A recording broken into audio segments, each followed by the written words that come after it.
তোমাকে আর সংসার করতে হবে না ক্ষমতা, তুমি যাও গিয়ে ডিউটি করো। কেন, তোমার কি সমস্যা হচ্ছে? তুমি তো কোনো কাজকর্ম করো না, ডিউটি না করলে সংসার চলবে কি করে? দেখো, সংসার করার ইচ্ছে থাকলে না স্বামীর যতটুকু থাকে ততটুকুতেই খেয়ে না খেয়ে সংসার করা যায়। আচ্ছা কি হয়েছে বলো তো? এই তো এবার এসছি, রান্না করবো, খেতে দেবো, বাস।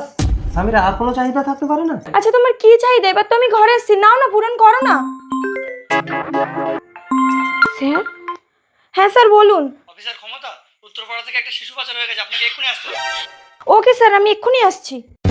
দাঁড়াও, তুমি এখন কোথাও বেরোতে পারবে না। এক্ষুনি, এটা শিশু পাচার হয়েছে, আমাকে এক্ষুনি যেতে হবে স্যারের রাতে 7টা ছাড়ো।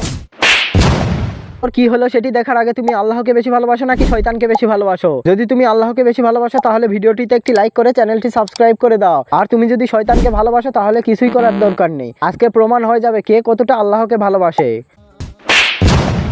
আমার থেকে তোমার স্যার আগে হয়ে গেল। আজ আমাকে অ্যারেস্ট করে জেলে ঢুকিয়ে তোমার যা খুশি সারা জীবন করো।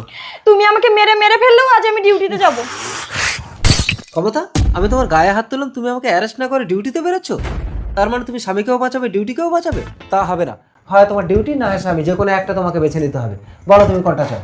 দাঁড়াও, আজ তুমি যদি ডিউটিতে যাও আমি এই বিষটা খেয়ে মরবো। Hello sir. লেট হয়ে গেল, আপনি এখন আসলেন না? হ্যাঁ স্যার, আমি এক্ষুনি আসছি। হ্যাঁ স্যার, আসছি। ধন্যবাদ ইন্সপেক্টর ক্ষমতা। বীরত্বের সঙ্গে শিশুটিকে উদ্ধার করার জন্য আপনাকে আইপিএস করা হলো। দেখি আপনার চোখে জল। আসলে স্যার, শিশুটিকে বাঁচানোর জন্য আমার স্বামী আমাকে আসতে দিচ্ছিল না। আমি জোর করে এসেছি বলে আমার স্বামী বিষ খেয়ে আত্মহত্যা করেছে। সে কি আপনার সমস্যা, আপনি তো আমাকে বলতে পারতেন। না স্যার, পুলিশের চাকরিতে কখনো নিজের স্বার্থের কথা ভাবতে নেই। দেশ এবং দশের জন্য নিজেকে বিপন্ন করে দিতে হয়। সাব্বাস আইপিএস ক্ষমতা।